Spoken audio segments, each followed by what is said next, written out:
Hi guys, Lynn Shaw of Two Girls and a Book here with you, and I am very, very excited for tonight's guest. I have followed her career for years now. I think we initially got introduced in 2014, and I have read almost everything she has written in that time.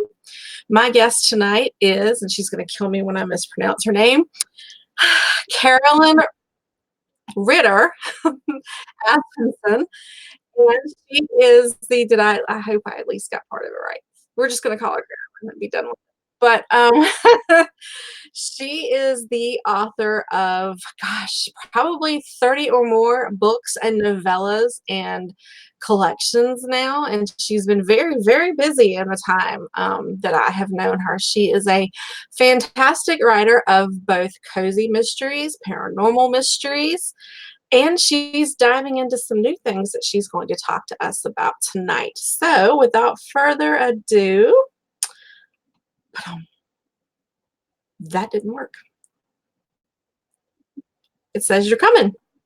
There I am. Hey. Hi. Hello. Hello. Welcome. It's so nice to have you here. It's nice to be here. Thank you.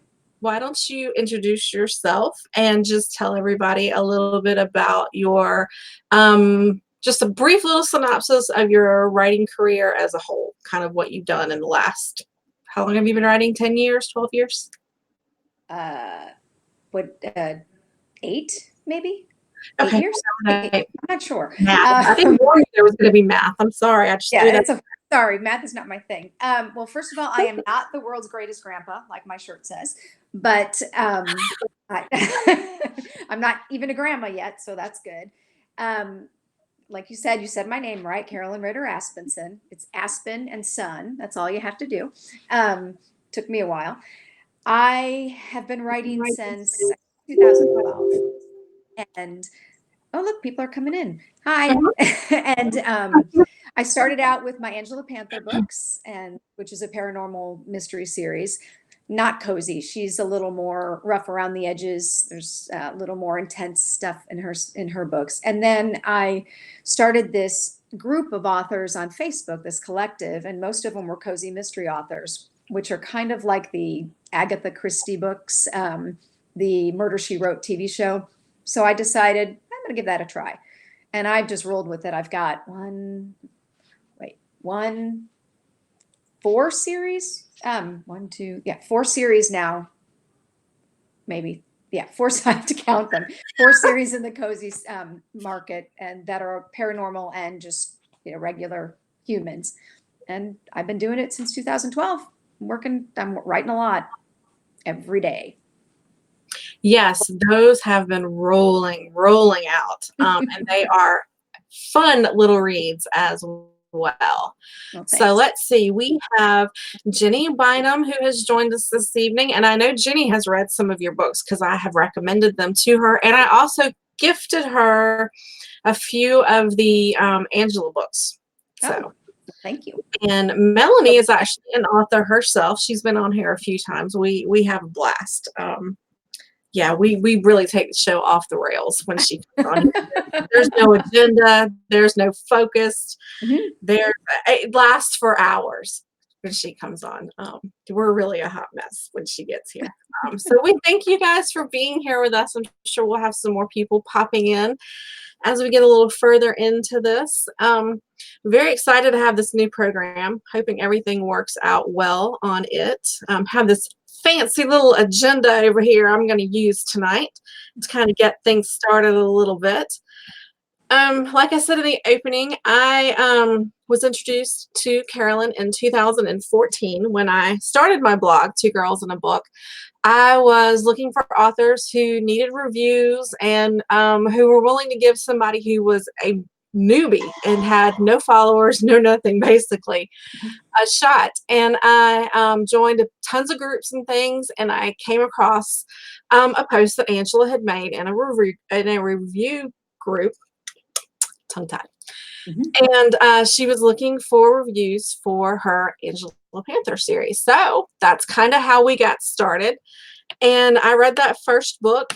That first chapter left me a hot mess.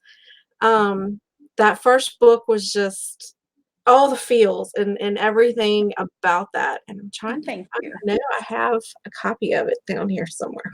I have one. Hold on one second. Here you go. Look at that. Ta-da! All the pages. I wrote all the pages. So proud I did this book. You have no idea. There is a very personal story behind that series, and Yes. especially that first book.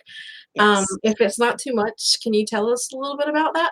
Sure. My mom died in 2009 of lung cancer, and it was tough. It was tough. I mean, obviously, when you lose a parent, it's tough.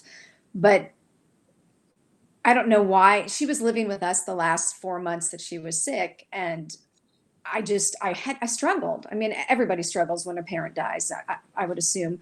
But I was at a Starbucks one day and I'm watching all of these people come in and, get their coffees and say hello to people and do all their stuff. And I thought, nobody here knew my mom and nobody experienced my mom, because my mom was a trip.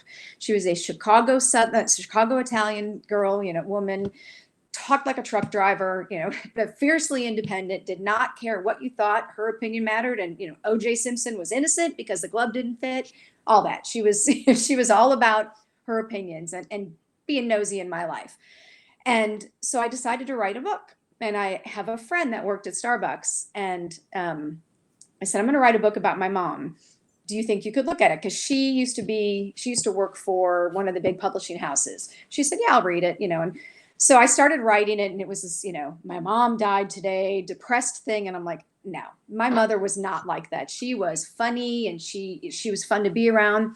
So I started changing it. And I thought, well, the only way that I can make my mother alive, for me or for people to know her, is to bring her back as a ghost. And so that's what I did. And what I did was 90% of that book is true. It follows the path of when my mom died until the end, which I still cry when I think about the ending. But so I'm not going to say what the ending is, but the way that we buried her illegally is true, and it's in the book. Some of the things that happened are true. I don't see my mom's ghost, but that's the fictional part. But the rest of that book is predominantly true.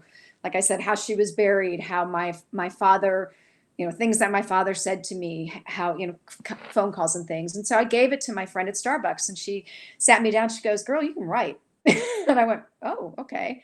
So I decided to publish it. And then I had a publisher approach me, and then Amazon had a publishing arm called Encore, and they took the book, and it just kept going from there. And I added to the series, because the way I ended that book needed a second book. Mhm. And the first book is not a mystery, but the second, third, fourth, and then the subsequent novellas are all mysteries. And that's where I brought that in. But yeah, it was a way to honor my mom, and, after she passed. It is a fantastic series as a whole. And one of the things that I love about it is the dynamic between Angela and her best friend, Mel. And I don't know if any of you guys have followed Carolyn from the very beginning. She used to have these little cartoon characters that she had made of Angela, Mel, and Fran. And it was so awesome because we had what we called Franisms, little sayings that Fran always said. And these things, they would just crack you up. And I actually went back through my notes and I found one of Oh, those. jeez. It says advice from Fran. There's no such thing as too much garlic. That's just a saying, like there's too much sex. And we all know that's a big old pile of crapola. That was my mom. That's things my mother said. And there I are need to pull tons those of pictures little back up. things. Yes, you do. There are tons of these sprinkled out through the entire series. And it made me feel like I knew you and I knew your mom, and it just really made me feel connected more to the story and to you as well. She seemed like such a fun, fantastic person. And it's so nice to know that she lives on in these books and that gets to be shared with so many other people. And Mel is absolutely amazing in this series as well. One of my favorite storylines is when Mel has to get a divorce. And she and Angela and Fran, the ghost, go snooping out that night to see what I the knew where you were going. see what the ex-husband is up to, and the hijinks ensue. Fran goes in and starts stuff up in the house and all that. I don't want to ruin it. If I'm not mistaken, I think this is when Angela falls down in some poop. She gets skunked. Oh, okay. I remember there was something. Yeah. Yeah. These stories are just laugh out funny. It has its moments, where it's a little tear jerky, but for the most part, you're just laughing your ass off. I mean, and Angela is a medium, and she can see ghosts, and she's at Starbucks having her coffee outside, and there's this naked guy playing with blue balls, and I mean, it's just hilarious. He's my favorite character. There are so many little quirks like that about this series that really just stand out. It has been one of my favorite series for years now, and they grace the shelf back here somewhere. But yeah, it's a great series, and I highly recommend it. The first book, Unfinished Business, kind of lays the groundwork. That first chapter is a little rough because it's when Fran passes away. So you read that, you bawl your eyes out, suck it up, sit back down, get your cup of coffee, and you go from there, because it's nonstop laughs from that point on and throughout the series. And it really is a fun book and series to read. And I definitely recommend it if you like something it's real, and that people are getting divorced, they're losing loved ones, they're raising their children and things like that. So there's a lot going on in the series that you can relate to, but then at the same time, she's this psychic medium who's got people stopping in and saying, hey, I passed away and my wife doesn't know where the insurance paperwork is, or, I've got a little unfinished business and can you help me? And then it gets a little more serious to she's actually solving crimes and things. And I really like where the series has gone in a whole. And I'd highly recommend it if you guys want to check that out. Again, it's the Angela Panther series, and Unfinished Business is the first book in that series. And it's available on Amazon and everywhere else, isn't it? It's not just... No, I just pulled it off. The paperbacks are on Barnes and Noble, but otherwise it's just in Amazon. It's in KU, Kindle Unlimited. Okay, awesome. So all of you people out there in KU, make sure you check that out. I'm going to pause for just 1 second because it looks like we had a bunch of people jump in, and I want to make sure we get to tell everyone hello that popped in. We have Trisha Sanders. Hi, Trisha. I recognize Trisha from the collective. And let's see, who else do we have? Hi, Charlene. Yes, it is a cool cover, and I highly recommend this series, Charlene. I think you'll like it a lot, as someone who had that close connection with your mother as well, and she too has passed away. I think you'll find that it's a very, very relatable series. I think you would enjoy it.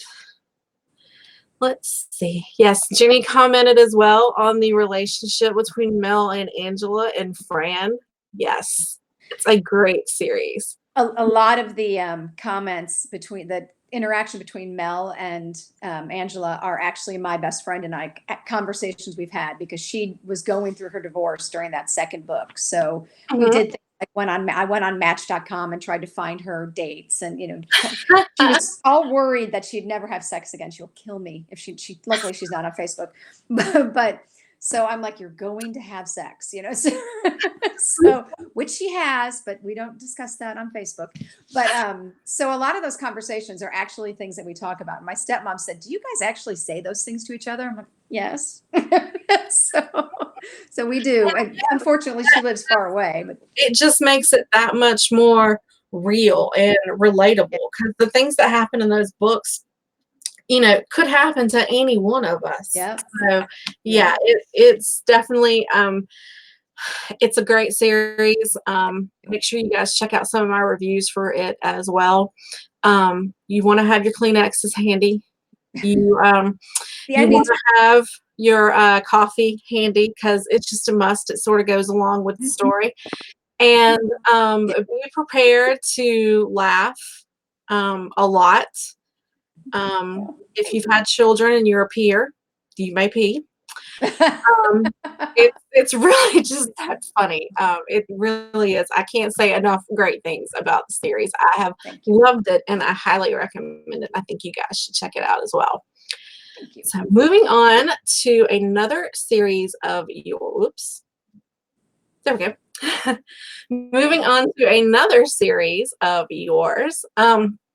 The Lily Sprayberry Realtor series has 6 full-length novels, correct? Yep. Yes, ma'am. And 2 novellas. Is the Uh, Christmas one a novella as well? There was there's a there's 2 out, and then no, wait, 3 out. And there's this scarecrow one. I'm looking. 2 Christmas ones, and then there's a Valentine's Day one coming out in a collection here in this weekend. awesome. Yep. For those of you who like a cute little cozy mystery, this again is another one of those witty laugh out loud series. It's another fun read. They're not, 300 and 400 pages long. No. So it's a quick read, a perfect little weekend read. Oh, there we go. Takes place in a small town well, it's a fictional town, but small town in Georgia. And for those of you who don't know, we're both reside in Georgia. Neither one of us are originally from here, but No. we do reside here. So it's very relatable in that it's a tiny little town and everybody knows everybody. It's cute, it's quaint, and the relationships between everyone. It's a really cute story. And in it is waiting for my pictures to load. Let's see. Just that one. I need one more. This technology stuff, I tell you. You're better at it than I am. Awful at it. It hasn't crashed yet, so thank God for that. The last time I did this, I was holding up a phone with Melanie's picture on it because that was the and I'm like, we're getting through this one way or another. So That's here's funny. Melanie. She's here. Funny. So here we go. Oh, yep, there it is. Looks the same. Tell us a little bit about the series. Okay.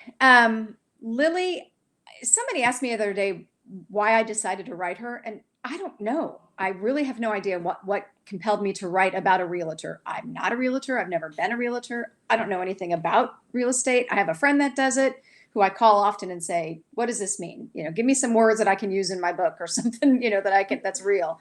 But I decided I wanted a small town, and I live up towards North Georgia, or I guess it's maybe northeast. I don't know. I'm not sure what direction it is, but up near Dahlonega. So that's where she's from, is that general area. And it's a small town, and she went to University of Georgia. She's about, well, when I started it, I think she was 27. And she and her best friend Belle have a real estate company together, and they really just sell the homes in town, list and sell the homes in town. And she walks in the first day, or to one of her clients, and she finds her client dead, and that kind of steamrolls into her solving crimes, because apparently crimes only happen in Bramlett County in homes for sale.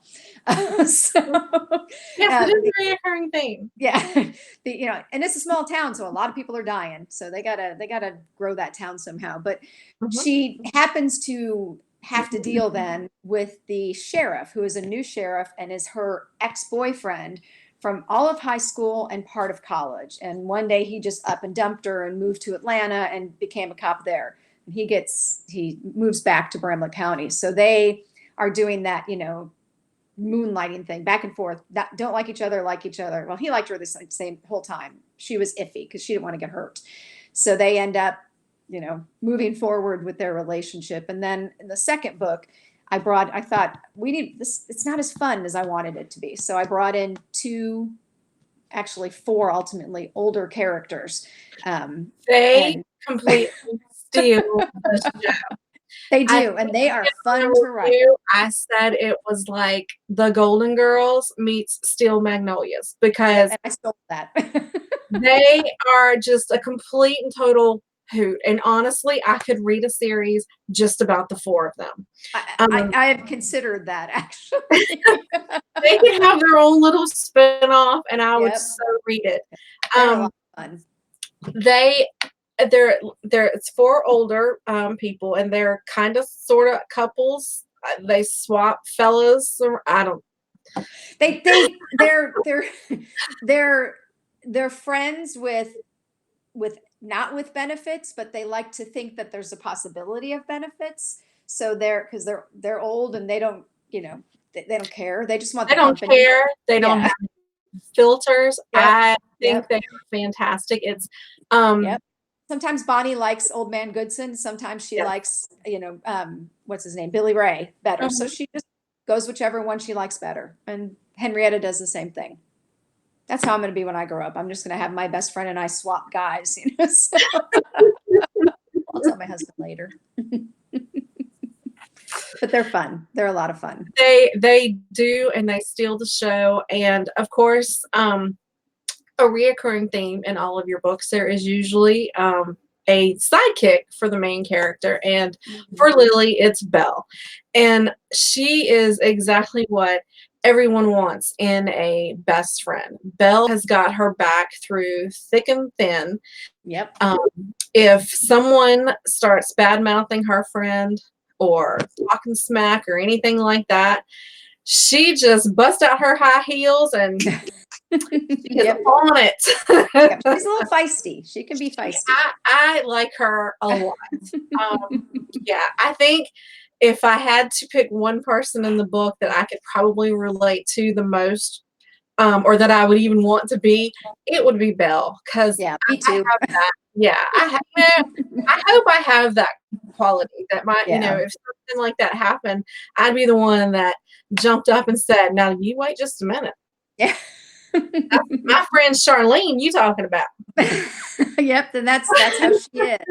That's how she is. And in the recent, I'm writing the newest book right now, and Lily, there's always a subplot in all your books. So there's two subplots typically in mine, and in this recent one that I'm doing, the Henrietta and Bonnie have a falling out, and it's like the Hatfields and McCoys, and it is driving the town crazy. So some of the side characters like Millie and Belle and Lily are getting together to plot to reunite these people because Old Man Goodson and Billy Ray are just at wit's end. So that's a subplot. And then the other subplot is, there's a running theme of Dylan, her now husband, not liking her sticking her nose into the investigations. So there's a little bit of a rift between them that's just kind of brewing under the surface. And Belle's like, honey, you got to cut this crap out because, this is your husband and, you're putting up a wall. So, but of course, Lily's like, no, I'm not. Everything's fine. She doesn't want to believe it. So Belle is kind of there and saying, knock this crap off.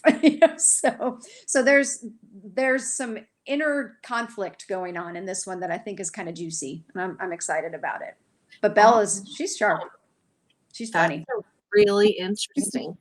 Another common theme in your books is there's normally an animal in there, whether it be a dog or a cat.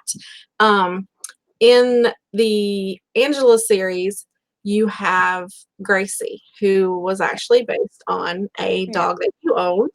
Yep. And in the Lily series, she gets a boxer, which, by the way, picture. Yep. You have to. Yep. She's Bo is kind of like Capone. He, the big boxer pit bull mix look, and kind of, a big gentle giant. I guess a big teddy bear. He drools a lot. Yes. if you guys love keeping up with our animals and seeing what hijinks they've gotten into, then you need to follow Carolyn on Instagram. What's your Instagram handle? Carolyn Ridder Aspenson. There we go.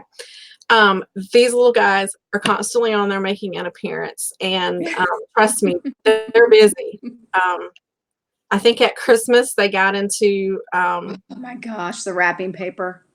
yes, And the toilet paper. toilet paper. Yeah, they were very busy. That was more Allie. Allie's the one that likes to chew things up, but she had it up I mean, it was literally going up the stairs. It was in every single room in the house. Every And single at that point, all you could do was laugh. Oh, I did. I cracked up. Yeah, I think I don't know if the video has the You volume. videoed it. Yeah, you videoed it. It was, and we go to Costco's and get those big things of multiple rolls, the whole Mhm. thing. The whole thing. Oh, just the thought of her mouth touching that feeling is so gross. That dry paper. Blah. I don't like that stuff. But yeah, they're fun. You had a new release come out this week, and it's called There's a New Witch in Town. And I am about 75 to 80% done with this one, and I love it. It's different than, because I like a paranormal aspect in there. Yeah. I mean, the cozies are fine. I have enjoyed yours immensely, but my go-to favorite genre to read is anything paranormal. So Yeah. There's a New Witch in Town, like the title suggests, deals with magics and with witches. And that came out on Tuesday. Yep, and it's So off hopefully right now. It'll be back on Saturday because it went over to my publisher. But the paperback's online.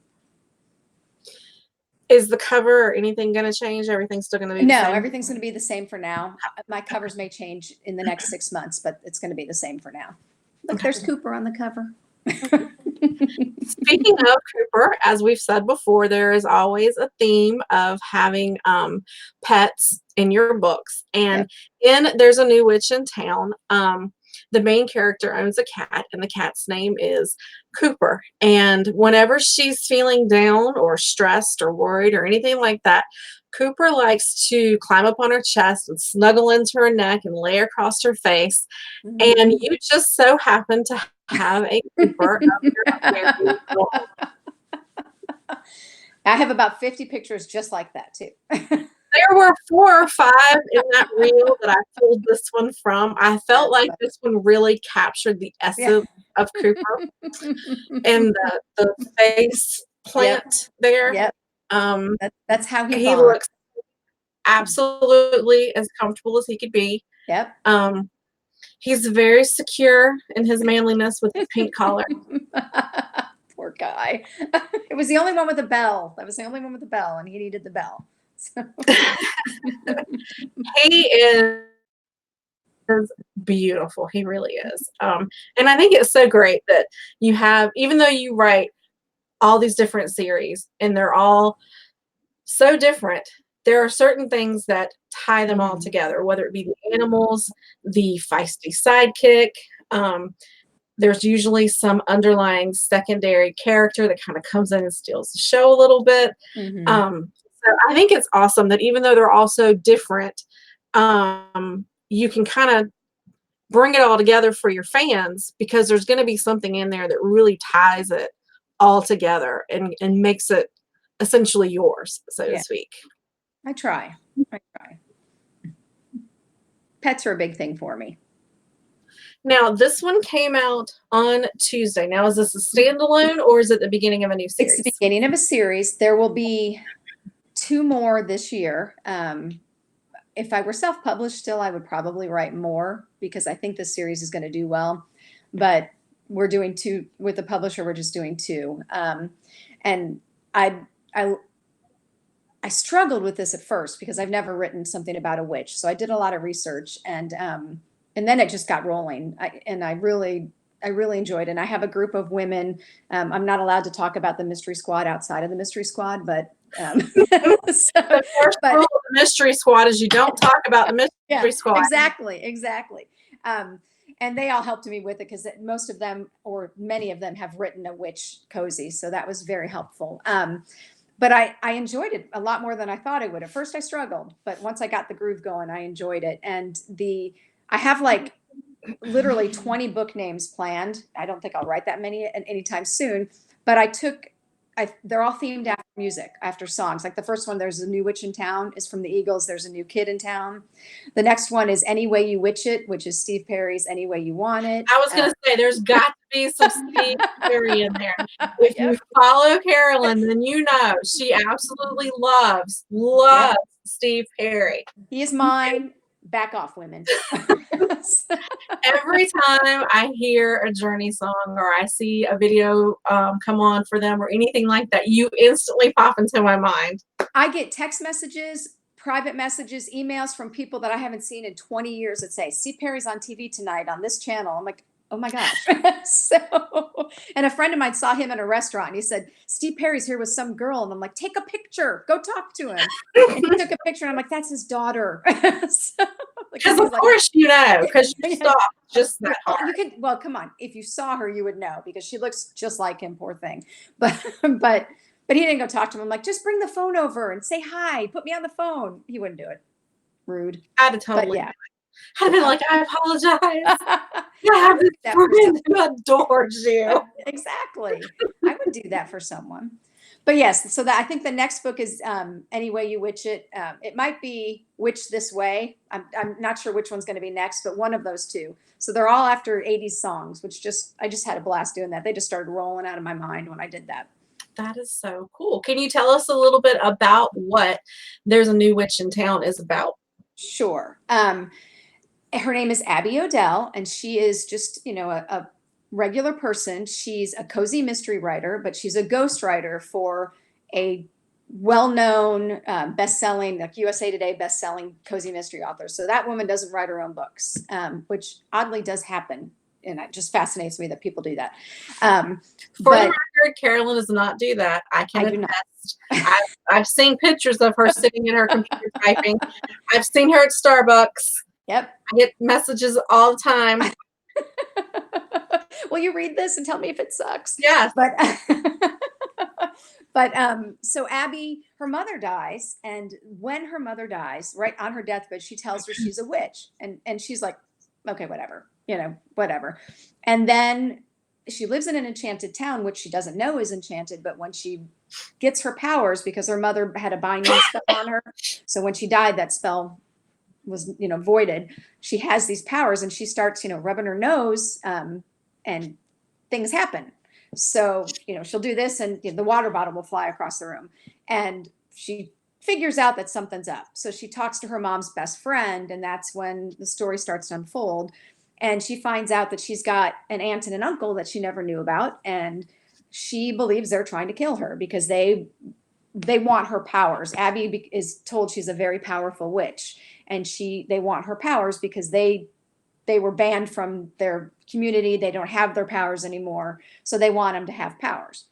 So ultimately, she has to fight off people that are trying to kill her. I can't say who it is or who it isn't.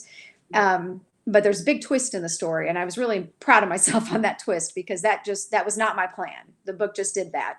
And she has a love interest who is also a cop. I have a thing for cops. So I like a man in a uniform.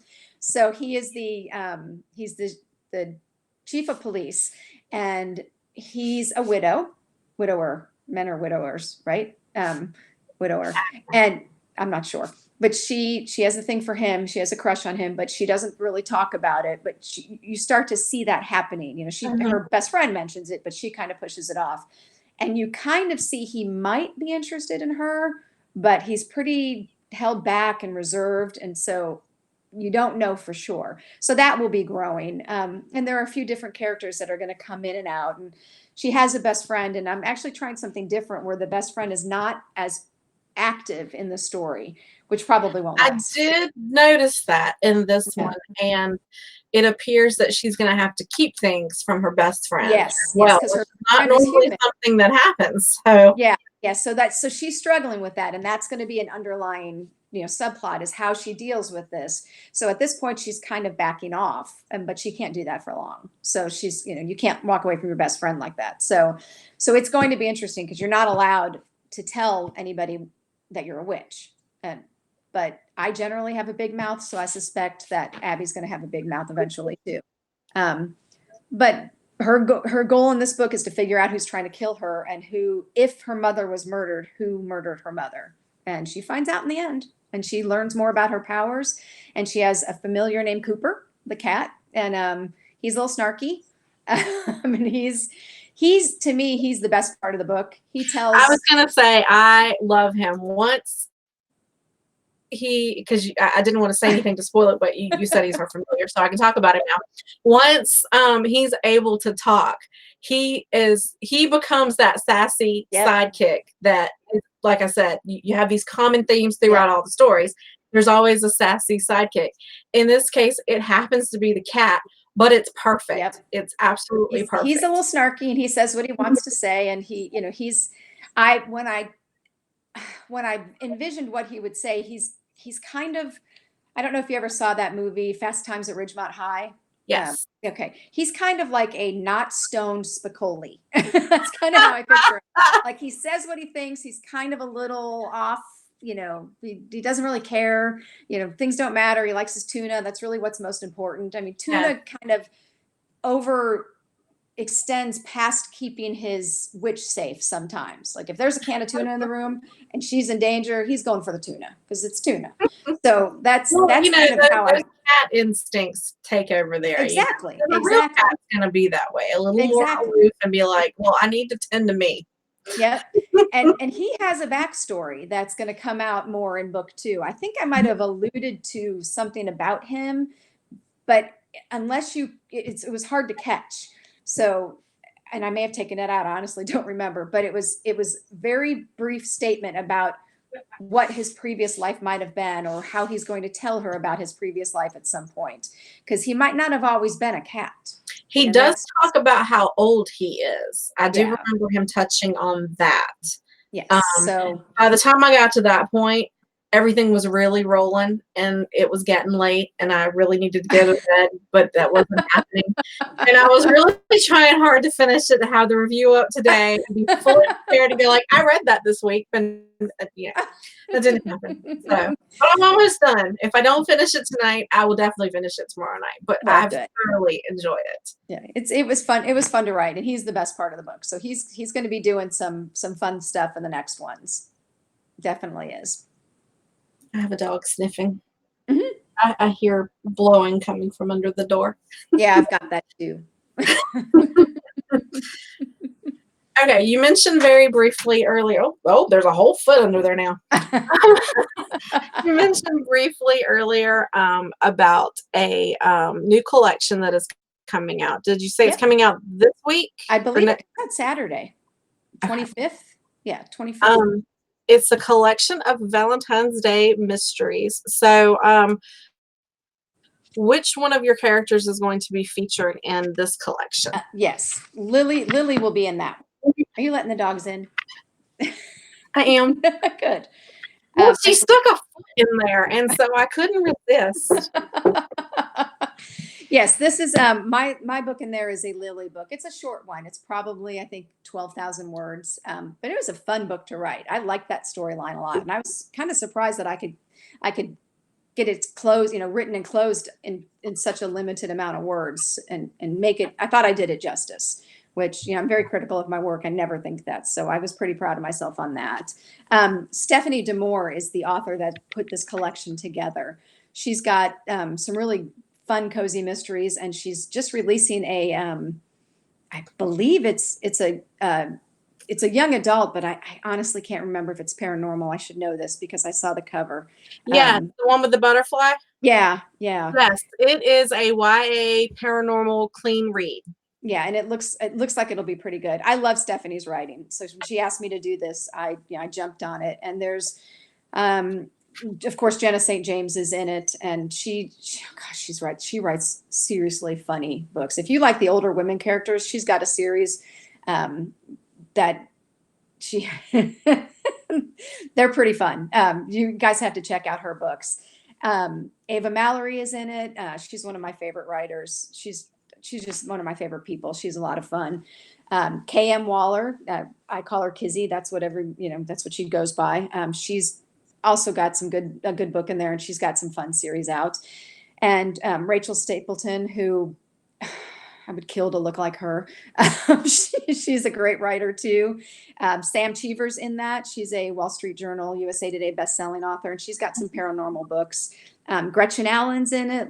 Lorraine Hudson, Susan Boyle. She's got great books. I don't think I'm missing anyone, but I think that's it. I honestly had to look at the list. But it's going to be a thick Sounds like book. a great introduction in a way to get a brief little snippet from several different authors, because I think I've read 2 or maybe 3 books from different authors that you named on that list. I think Jenna has that is it Riley? The Riley Sinclair. Yeah. Yeah. She was looking for some audio reviews, and I think I did an audio review on the first book in that series, and I did like it. Yeah. She's a good writer. She cracks me up. She's like that in real life though. She's, always saying stuff that you just can't help but laugh at. So she's fun. She's a lot of fun. But yeah, I think it'll be a good book. I've read something by all of them, and I've enjoyed everything I've written. So it's definitely worth checking out. And I think it's like $3.99. So it's really not expensive for the Kindle copy. And it'll be in KU. Can you hear that? Oh boy. If you guys are in the live chat right now, someone is popped up in there and being a little rude, and I'm going to get that taken out of there. When I'm in this program doing the live video, I can't pop out to necessarily get that stuff out. So if I disappear for just a moment, that's what happened. But yeah, I apologize for that. This is only the second time somebody's popped in with something random like that. But yeah. So I'm gonna. He's probably 12. I'm gonna pop over to see if I can get that taken out. And while I do that, we touched on this very briefly a few moments ago. You mentioned that you have signed with a new publisher, and because I stalk so hard and so thoroughly all that stuff, I already know about that. And I also know that you have a new pen name as well. So if you will tell everybody where they can find the information for your new publisher and your new pen name. Okay, it's Severn River Publishing. Turned off my phone. It is a small indie publisher. They're fairly new, and they publish crime thrillers and mysteries. So they have some military and police procedural mysteries that are pretty good. And they publish a woman that I've read named Lindy Walker, and she's got a series called it's the Nichelle Clark series, and I love those books. So when I talked to these guys, originally Lindy's books were marketed as cozies, but they changed them up a bit, and now they've marketed them as crime thrillers, which I've reread them, and they definitely fit that bill. So they're taking over my cozies, and those will be under Carolyn Ridder Aspenson. But then they asked me if I would be willing to write a 4-book crime thriller series, a little grittier, a little more intense. And out of my Angela books, I think my most intense one is the 4th one, Unexpected Outcomes. And this series will be along that line, but more intense. It's going to be a true crime thriller. And I had to do I'm really excited about it. They're putting it under a pen name so that it doesn't get mixed up on Amazon, so that people that just read cozies aren't going to find that and think it's a cozy and be upset when they see, swear words in it, or see, graphic, death scenes and things like that, because those don't go in cozies. So the pen name is C.R. Aspen, and I already have a Facebook page. They're working on a website, and they're working on the mailing list. And I had to do a synopsis for all 4 books, which I've never done before. That was rough, but it was great because I learned so much working with the developmental editor and some of the people on the staff on how to do that and the key points in a thriller, because I've not written a thriller before. So I was really nervous about it, but it ended up being like 26 pages, 36 pages long for all the 4 books, the synopses that I wrote. And it wore me out. I was physically exhausted after doing that, but the story is great. And I can give you some basics on it because the second developmental editor has yet to give it the final approval. We actually talk next week, but it's about a Chicago female Chicago detective whose husband dies. He's also a detective and he's shot and killed. And she moves from Chicago to a small town, and right now it's temporarily Milton, Georgia, which is right near me. It's an area I know well. I know the mechanics of how that police department and government work there because I used to report on it for a newspaper. So I'm intimately connected to that city, and I can write about it well. So she goes there to work as a detective, and it coming from the area in Chicago that she comes from, which is the highest crime rate and the highest murder rate. It's the south side of the city, to a small town of wealthy Southerners that's an equestrian town, is a big difference for her. And she has to prove herself because they all think that she just, she's a girl, first of all, and she doesn't fit in that good old Southern boy network, but she fits in that good old Chicago network. So she knows how to do this, and she's kind of tough and rough around the edges, and she's got to learn to manipulate, and I don't mean that in that term, but manipulate herself into the mix and become become respected, all while dealing with her backstory of what happened to her husband and getting to know and trust her new partner, who she will end up having some kind of different relationship with that might be intimate. I'm really excited about this one. I cannot wait to start writing it. And it's going to be big. It's going to be about 90,000 words a book. So I will be on my butt in front of this thing for the next 6 months for the first one.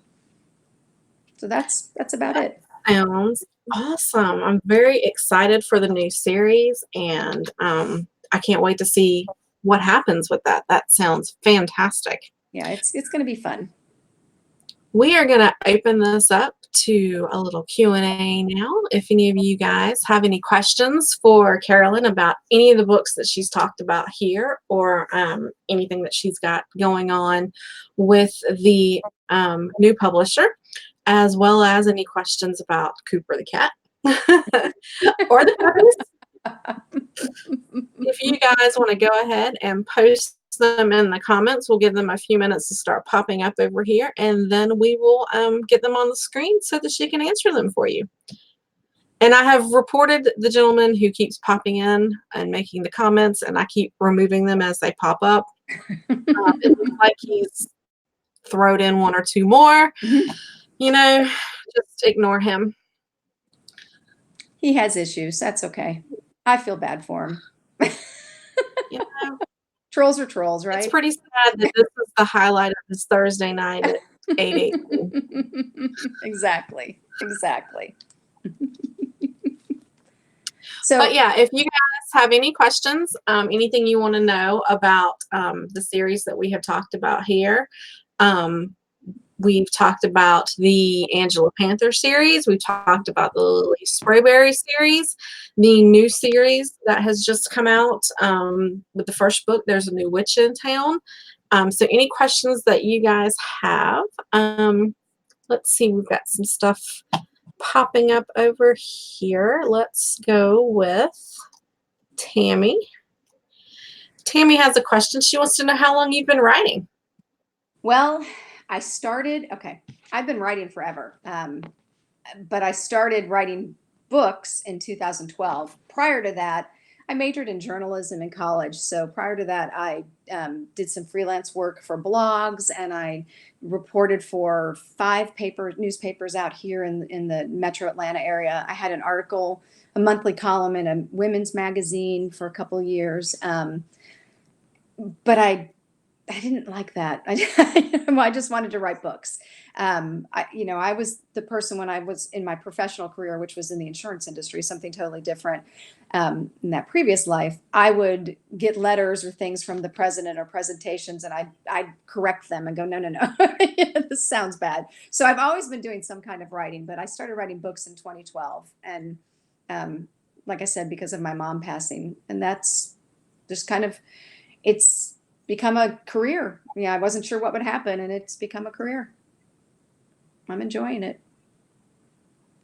What would you be doing if you weren't writing books? Well, I'd probably be a lot thinner and staying. I used to also work in the fitness industry. I'm certified. I'm a certified personal trainer. I'm a certified boot camp instructor. I'm a certified spin cycle instructor. I have a free membership to a gym, and I have not been going. So that's a whole nother conversation, but I would probably still be doing that. I enjoyed that. I liked watching people transform and helping them. I had a good time doing that. So I'd probably do that. I actually thought about doing some more of it, but I'm not sure I want to commit to that just yet. So Let's see. Melanie says she didn't really have any questions, that we were pretty thorough. So that's good.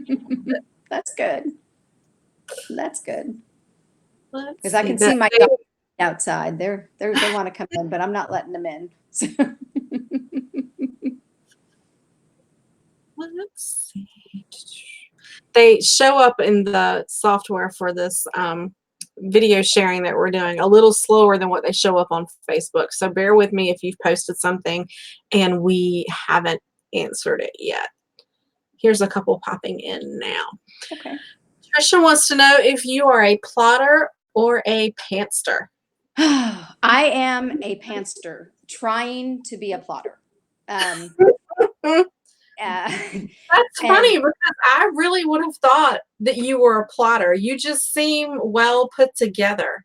My life is all type A. So the fact that it's not in my writing, I don't understand it. I think the only thing is when I start writing, you always read those stories about how the characters talk to the authors and, they direct the story. And I'm like, that's bull crap. Mm-hmm. But it is not. I mean, I will sit down and I usually write a summary, like a couple sentences for what I want the chapters to be and how it's going to start and how it's going to end, who's killed and or what the crime is and who committed the crime.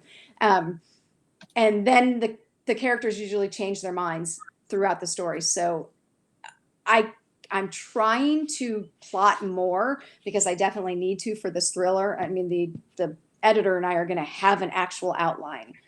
It's going to be interesting sticking to that. I have a feeling that will be a struggle. But for my other books, it's just a summary and then I free write. And my husband and I were just talking about it tonight because I was working the other day and he was on the phone. And the guy on the phone goes, "What is that noise?" Because he could hear me on my computer because I type really hard and I type fast. I type about 190 words a minute. But that's because it's coming from my head. I'm not sitting here reading something and trying to, but so yeah, once it starts flowing, I keep going, and it's more pantsing than plotting. But I am trying to plot. I'm trying. Do you have a set writing schedule? Is there do you wake up and go, okay, I'm gonna write 4 hours a day, or do you kind of have set time, or is it just when the voices talk to you, or do you go to the coffee shop or go to your office and close the door and sit down and just write? It is a set time, but I'm a morning person. Like, what time is it now? It's 8:30. I'm usually getting in bed by now. So this is late for me, but yeah, I'm not going to lie. I'm usually in the bed with my feet propped up, reading a book. There's Big Bang Theories playing in the background for a little noise for my husband. And the dog and I are curled up and we're reading a book. And that's me. So I get up early, and originally I would get up and go grab a coffee and then work out and start writing. But I have found that if I don't start my writing quickly, I lose some of that push. So I try to get in 4 to 6 hours a day. So I get up, I throw on some workout clothes, and I either sit and write at home, or I go over to, right now my thing is Atlanta Bread Company, because they have coffee I can drink. and I'll go right there for a few hours, and then I'll come home and play with the dogs, and then start writing again. But I usually get 4 to 6 hours in. I used to do by word count, but some days I can write 5,000 words. Some days I write 10,000 words. Some days I write 2,000. Wow. Yeah, I mean, it just depends on where my story is. Mhm. Sometimes the words I write are great, and sometimes I go back and look at them and go, I delete them all. So I have to write in the morning.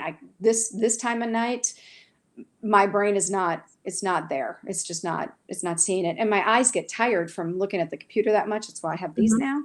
And so at night, I'll get on my Kindle to read, and I get 5 pages into a book and my eyes are closed. I just can't stay awake. Yeah. So mostly in the morning, and I get about 4 to 6 hours a day done. When you're at home and you're writing, are the dogs in the room with you, or do you have to go in a room and close them out? I have this great office, which is a little dirty at the moment, but I have this great office, and I don't use it very often because originally I had a chaise lounge in the corner or against the windows, and the Yes, dogs would I lay in there. remember that. Yeah, Mhm. they'd go run under it and play, and they Yes, ate most of out that. the window and all that, Yep, yeah. yep. And so now I have an ottoman there, like a long extended ottoman, and they don't like it as much. And so if I write up here, and there's dog beds in here too. If I write up here, Capone gets a little needy, and he sits by the side of the desk and whines at me. And he's a talker, so he sounds like Chewbacca.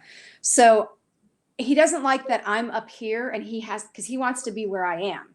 So Mhm. if I'm downstairs on the couch, then he has the whole downstairs, and he can roam around there, and he lays on the couch. He goes in the den, or not on the couch. He lays on the chair because he's not allowed on the couch. And he goes in the den, or, he can look out the windows on both sides of the house. So I've been writing on the couch, which is horrible for my back. So my goal next week is to spend 2 days up here and slowly adjust them to coming back up here. Allie doesn't mind. She'll go wherever I go, but Capone likes what he likes. He likes it how he likes it. So And it's funny because we cater to them. That makes oh, perfectly good sense to me yeah, because they rule my life. of course. Oh, Rachel said, beautiful office. Thank you. Yes, it is. We have another question from Tammy, and you mentioned this earlier, when we were talking about what got you into writing cozy, so if you'll touch back on that for just a second. Okay. Yeah, I started a group on Facebook. Here's a shameless plug. It's called the Sleuthing Women Read, Sleuth, Solve, Repeat. It's a collective. There's about 35 authors in there, and the point of the group is to get to know readers and to engage with them without saying, buy my book, buy my book, buy my book.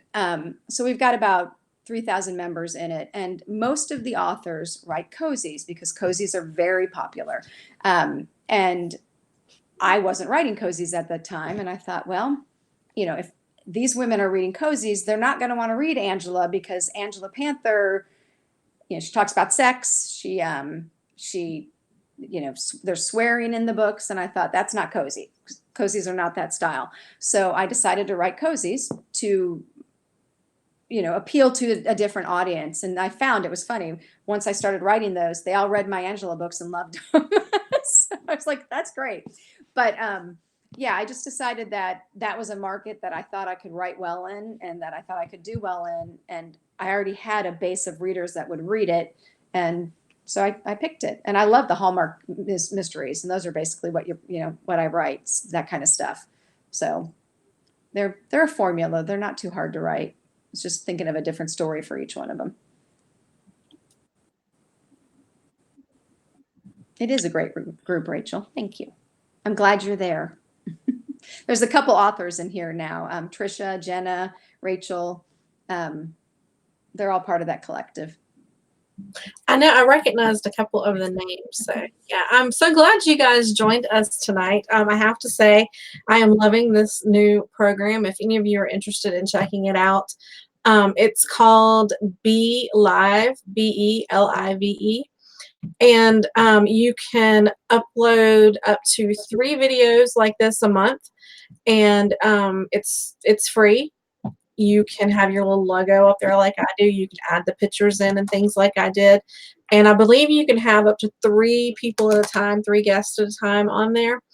And as long as you keep it under 3 videos a month, it's free. If you want unlimited and to be able to do additional little fancy overlays and all that kind of stuff that I don't know anything about, it's like 25. I think it starts at $25 a month. But Facebook's been getting kind of weird lately, and in the past we could do a live Facebook chat and bring people into that chat, and do a little split screen like this. And we discovered last week that that feature doesn't work anymore, which is when Really? Melanie, hmm?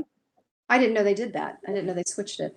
Yeah, it didn't work last week when I tried to do it. And so when Melanie and I got ready for the chat, it wouldn't allow her to join. It no longer gave you, normally it would pop up a little bubble and it would say, do you want this person to join your chat or whatever? None of that was working. And when I started Googling, apparently Facebook had changed some things and they were offering that feature only on certain accounts. And I don't know who I pissed off or offended, but apparently I didn't cut.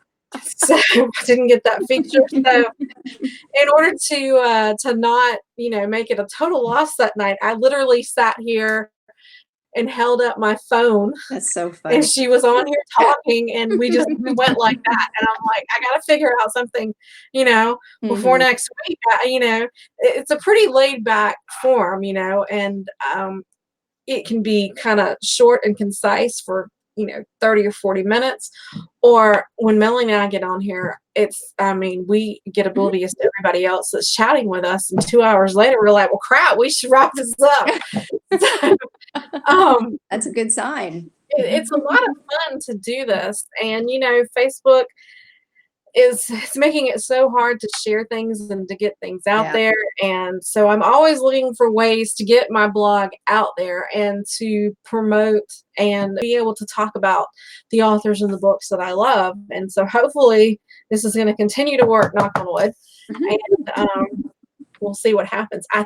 I think, I'm not positive because this is the first one that I've ran the whole program through.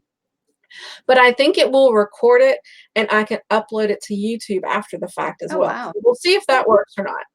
But hopefully Mhm. that will. Let's see.